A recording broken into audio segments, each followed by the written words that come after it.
اعوذ باللہ من الشیطان الرجیم بسم اللہ الرحمن الرحیم الحمد للہ رب العالمین والصلاة والسلام علی اشرف الانبیاء والمرسلین وآلہ الطیبین الطاہرین اولئک فی جنات مکرمون۔ گزشتہ آیات کا حصہ ہے۔ یہ لوگ جن کے اوصاف بیان کیے گئے ہیں، جو اپنے نمازوں میں ہمیشہ پابندی کرتے ہیں، عہد و پیمان کے وفاداری کرتے ہیں، دیگر جو اور صفات بیان ہوئے ہیں اس آیات کریمہ میں، ان کے اوپر عمل پیرا ہے۔ اولئک فی جنات مکرمون، یہی لوگ جنتوں میں محترم ہوں گے۔ جی،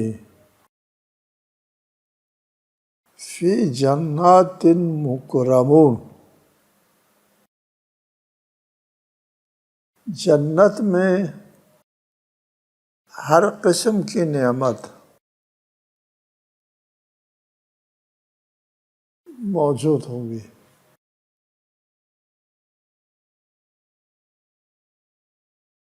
جو ہمارے ذہن میں اس وقت نہیں ہے وہ نعمتیں بھی ہوں گی۔ ہم جو نعمتیں سمجھ سکتے ہیں ان کا ذکر ہے کہ جنت میں تمام آسائشیں ہوں گی، اور تمام آسائشوں کے ساتھ محترم ہوں گے۔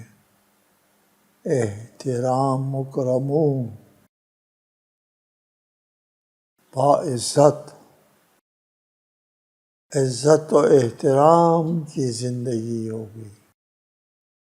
یہ بہت بڑی نعمت ہوتی ہے روحانی اور نفسیاتی حوالے سے۔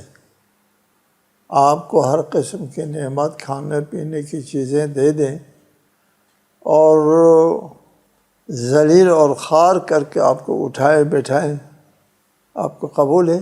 یہ باقی آسائشیں قبول نہیں ہیں۔ باقی آپ کو تنگی ہوتی ہے لیکن آپ کو احترام ملتا ہے، محترم۔ احترام انسانی حقوق میں سے ایک حق ہے، احترام۔ یہ انسان کو احترام چاہیے۔ اللہ تعالیٰ نے انسان کو محترم بنایا ہے، محترم بنایا ہے، اس لیے احترام چاہیے۔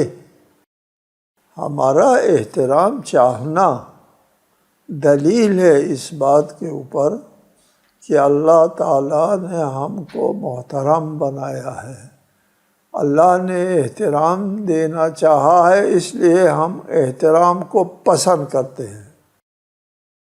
ہمارا پسند کرنا دلیل ہے کہ یہ احترام جو ہے اللہ کی طرف سے ایک عنایت ہے، یہ ہر شخص کو ملنا چاہیے۔ احترام حق ہے، ہر ایک کا حق ہے۔ ہم ہمیشہ اس بات کے اوپر زیادہ زور دیتے ہیں کہ کسی کی شخصیت مجروح نہ کرو،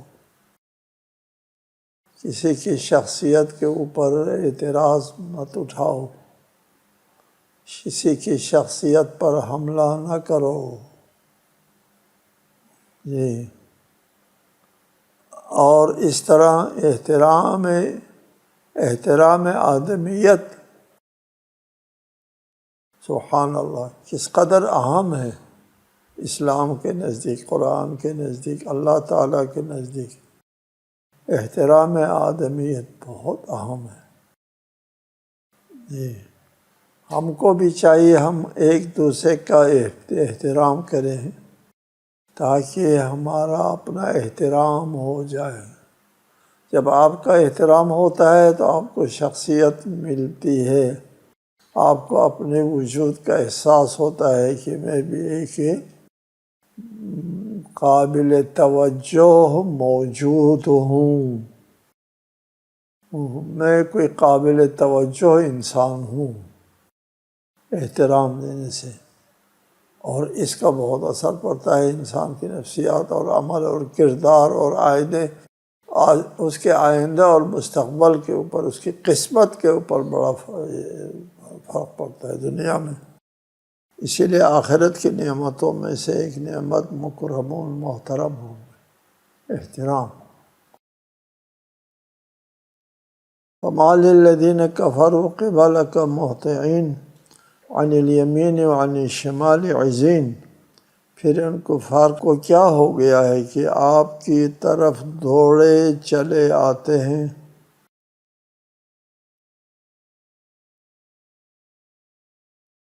دائیں طرف سے اور بائیں طرف سے گروہ در گروہ ہو کر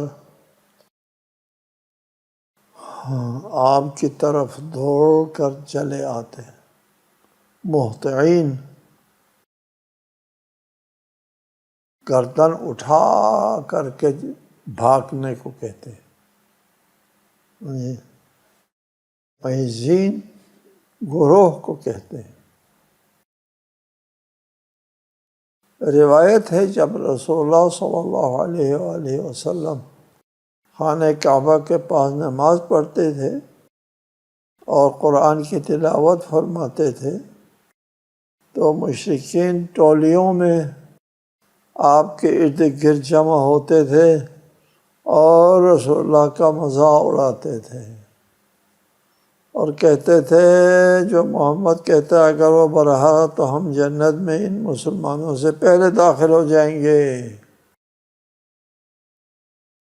وہ کفار اور دنیا میں بھی، یہ آج کل کا آپ اپنے معاشروں میں دیکھیں گے، یہ جو بڑے بنے پھرتے ہیں ان لوگوں کی کیا عقیدہ تصور ہے۔ وہ کہتے ہیں کہ قیامت کے دن بھی ہماری اپنی چودراہٹ ہوگی، جیسے یہاں دنیا میں ہے چودراہٹ، وہاں بھی ہماری چودراہٹ ہوگی، تمہارا ادھر بھی کوئی پوچھنے والا نہیں ہوگا۔ جی،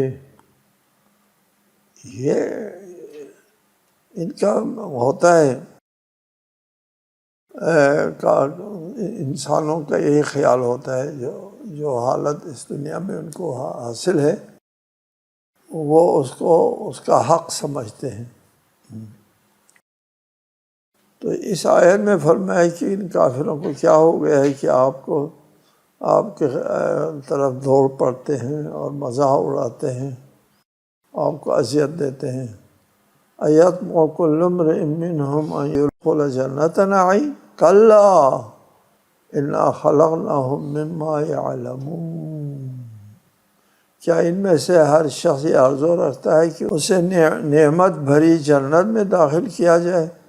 ہرگز نہیں، ہم نے انہیں اس چیز سے پیدا کیا ہے جسے وہ جانتے ہیں۔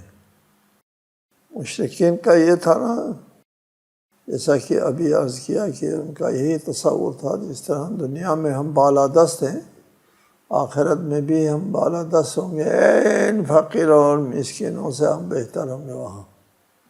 جی، اس لیے کہ وہ لوگ آخرت کے بارے میں مذاق بھی اڑاتے تھے اور کہتے تھے اگر کوئی آخرت ہوئی تو وہاں بھی ہماری اپنی چودراہٹ ہوگی، جی، تمہارا کون پوچھنے والا ہوگا۔ یہ لوگ قیامت کو حیات اخروی، دوبارہ زندہ کرنے کو ناممکن، محال سمجھتے تھے۔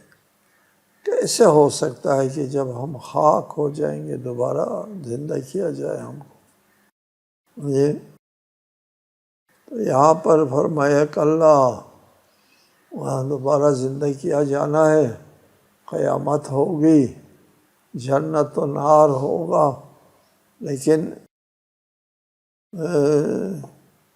تمہارا ٹھکانہ جہنم ہے۔ جی، اِنَّا خَلَقْنَاهُم مِّمَّا يَعْلَمُونَ، ہم نے تم کو اس چیز سے پیدا کیا، اس حقیر بھون سے، اس غلاظت سے پیدا کیا جو ایک لوگ جانتے ہیں۔ جب تم لوگ کچھ بھی نہیں تھے ہم نے تم کو خلق کیا ہے، پیدا کیا ہے، تو ابھی تو تم کچھ ہو، اس کو دوبارہ خلق کرنا، اعادہ خلق آسان ہوتا ہے ابتدائی خلق سے۔ انسانی تصور اللہ کے لیے کوئی آسان اور مشکل نہیں ہوا کرتا، اللہ کے لیے یکساں ہے، اس لیے کہ اللہ کا ارادہ نافذ ہوتا ہے، ارادہ کن فیکن کن، اس کے لیے کوئی چیز مشکل، کوئی چیز آسان کا تصور اللہ تعالیٰ کے لیے نہیں ہوتا۔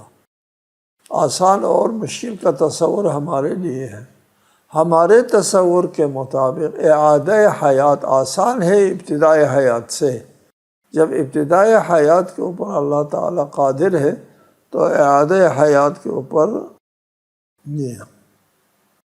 یہاں پر اس آیت کی تفسیر کی ہے بعض لوگوں نے کہ مشرکین کا یہ عقیدہ تھا کہ جنت میں ایمان اور عمل کے بغیر جنت میں جائیں گے۔ ہمارے معاشرے میں بھی اس قسم کے تصور ہے بعض لوگوں میں کہ وہ کافی ہے، صرف ایمان عقیدہ کافی ہے۔ ہمارے ائمہ علیہ السلام کے زمانے میں بھی کچھ لوگ تھے، ایک فرقہ تھا باقاعدہ فرقہ مرجعہ کہتے ہیں، مرجعہ۔ ان کا یہ عقیدہ تھا کہ عمل ضروری نہیں ہے، ایمان کافی ہے۔ ائمہ علیہ السلام نے ان پر لعنت بھیجی ہے، قراراً لعنت بھیجی ہے فرقہ مرجعہ پر، جن کا یہ نظریہ تھا عمل ضروری نہیں ہے، ایمان کافی ہے، عمل کچھ بھی ہو فرق نہیں کرتا۔ اس حساب سے ائمہ نے کہا تھا کہ یہ مرجعہ کافروں کے حساب سے جو بھی جرم کرے کوئی فرق نہیں پڑتا۔ تو یہاں پر ایمان اور عمل ضروری ہے، اس کے بغیر جنت نہیں جا سکتا کوئی بھی شخص۔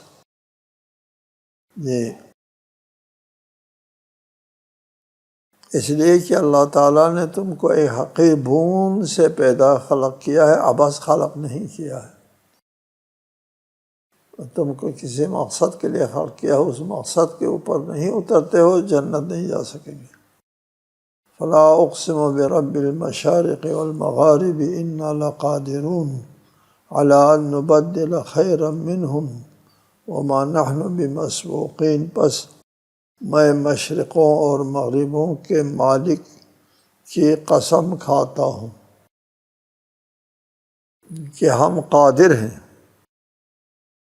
اس بات پر کہ ان کی جگہ ان سے بہتر لوگوں کو لے آئیں، اور ہم عاجز نہیں ہیں۔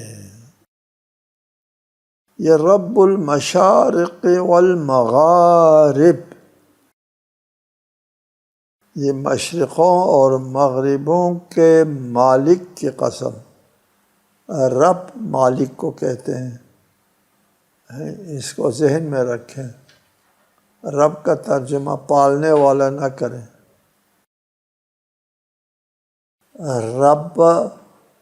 ربابہ مالک کو کہتے ہیں، رب ربایا پالنے والے کو کہتے ہیں۔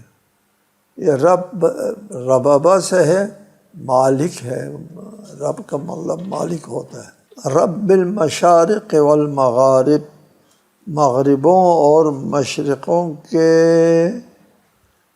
مالک کی قسم کھاتا ہوں کہ ہم قادر ہیں۔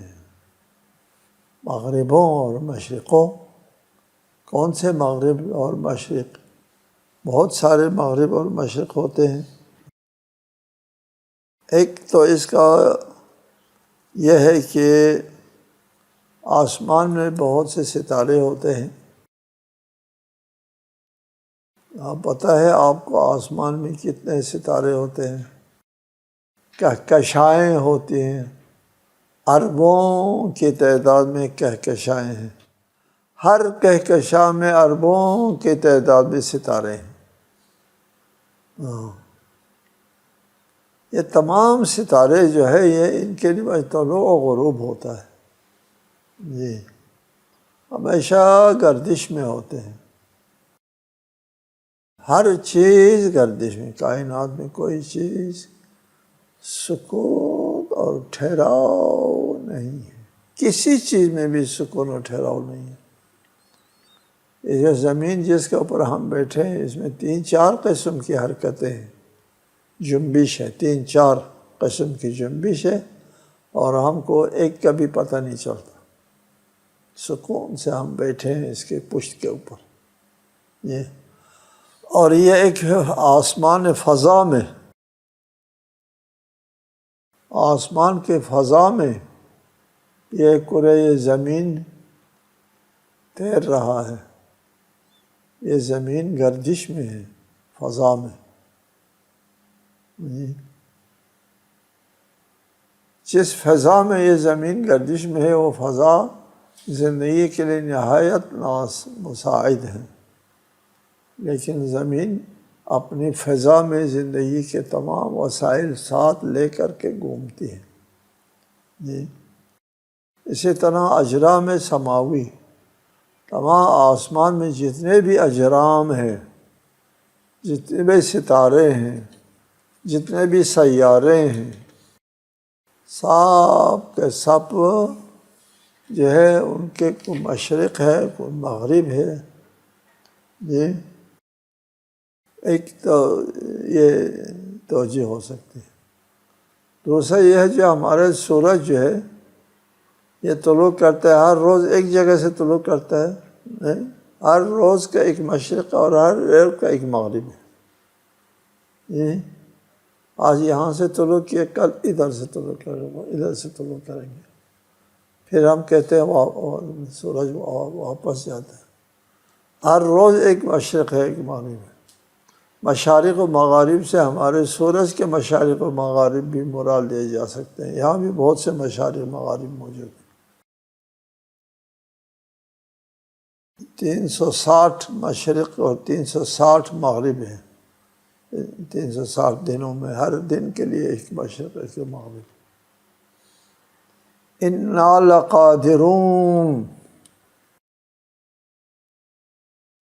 یہ اس کی قسم کہ ہم قدرت رکھنے والے ہیں کہ ہم ان مشرکوں کو نابود کر سکتے ہیں جی۔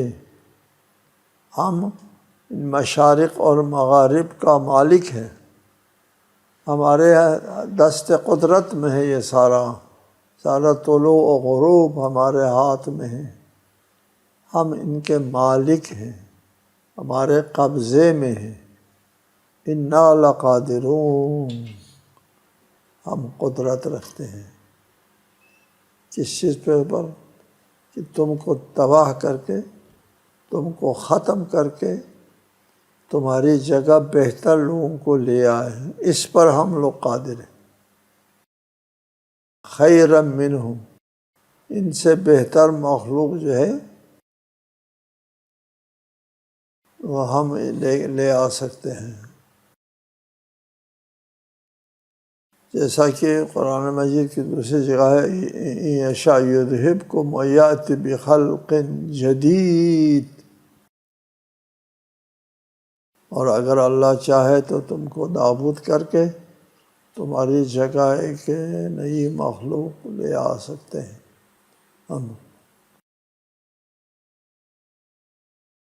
اس آیے مجیدہ میں اس بات کی طرف اشارہ ہے کہ رسالۃ المآب کو یہ لوگ اذیت دیتے ہیں کہ اللہ تعالیٰ ان کو نابود کر کے ان کی جگہ اچھے لوگوں کو لے آئیں گے۔ اس میں رسالۃ المآب کے لیے فتح کی نوید ہے، چنانچہ ایسا ہی ہوا کہ وہ مشرکین جو ہے وہ نابود ہو گئے اور ان کی جگہ غیر مشرک لوگ آ گئے، اور بہرحال وہ جو غیر مشرک وَلَعَبْدٌ مُؤْمِنٌ خَيْرٌ مِّن مُشْرِكٍ، مومن عبد مشرک سے بہتر ہوتا ہے، تو مشرکین ختم ہو گئے، اب شرک کا بول بالا نہیں ہے، اب مومنوں کا بول بالا ہے، اب نمازیں ہیں اور اب اذانیں ہیں، اب اللہ اللہ ہے، اور لات و عزیٰ نہیں ہے، منات نہیں ہے،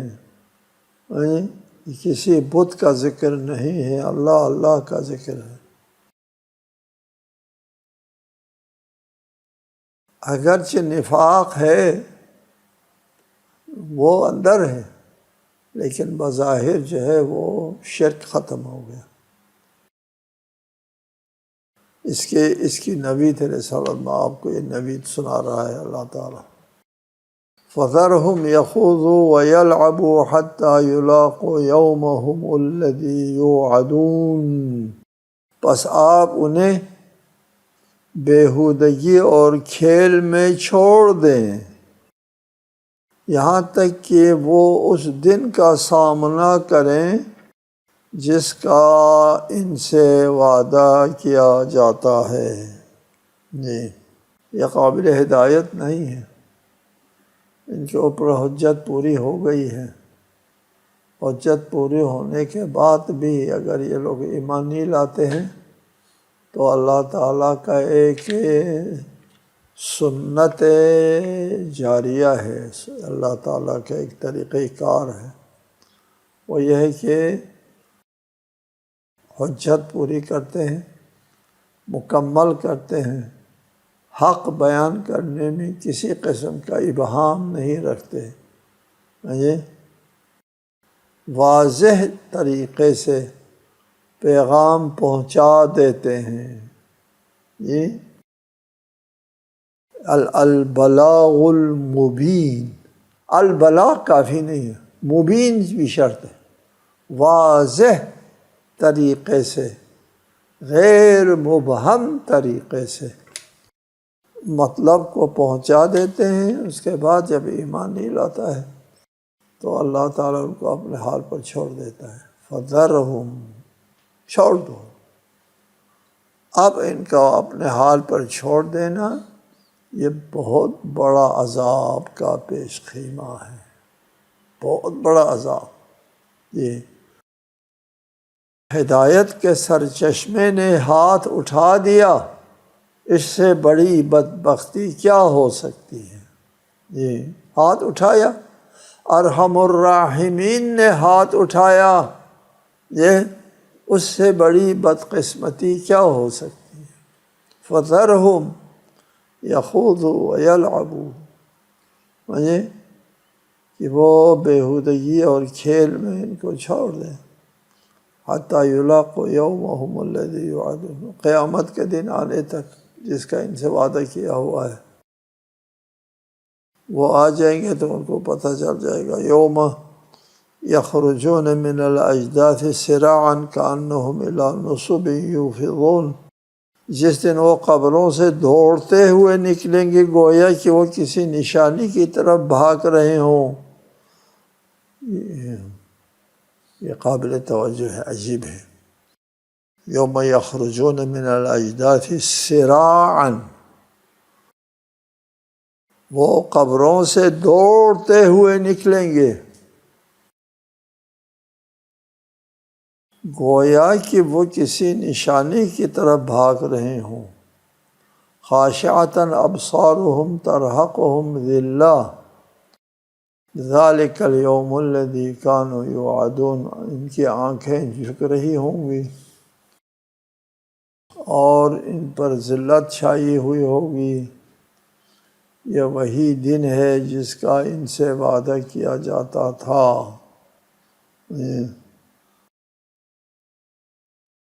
کأنہم الی نصب یوفضون، نشانی کی طرف، نصب الانصاب جو ہے وہ پتھر ہے، یہ ان پتھروں کو بھی وہ پرستش کرتے تھے جن کو وہ انصاب بت نہیں کہتے تھے بلکہ انصاب کہتے تھے، اس کے اوپر قربانیاں وہ جو ہے وہ ذبح کرتے تھے۔ پتھر نصب ہوتا تھا اور پھر اس کا پوجا کیا جاتا تھا۔ وَتُصَبُّ عَلَيْهِ دِمَاءُ الذَّبَائِحِ، اور جو ذبائح ہے ان کا خون ان پتھروں کے اوپر گراتے تھے۔ وہ پتھر بڑے مقدس ہوا کرتے تھے، اور اسی طرح یہ لوگ اس پتھروں کی طرف دوڑتے تھے۔ قیامت کے دن بھی وہ اسی طرح قبروں سے نکل کر اور حساب گاہ کی طرف دوڑے جا رہے ہوں گے۔ جی، وہاں نہ جانے کا سوال پیدا نہیں ہوتا، دوڑ کے جانا پڑتا ہے۔ جی، خاشعۃ ابصارہم ترہقہم ذلہ، ذلت اور خواری کی حالت میں دوڑ رہے ہوں گے اور حساب گاہ کی طرف جا رہے ہوں گے قبروں سے نکل کر۔ السلام علیکم ورحمۃ اللہ وبرکاتہ۔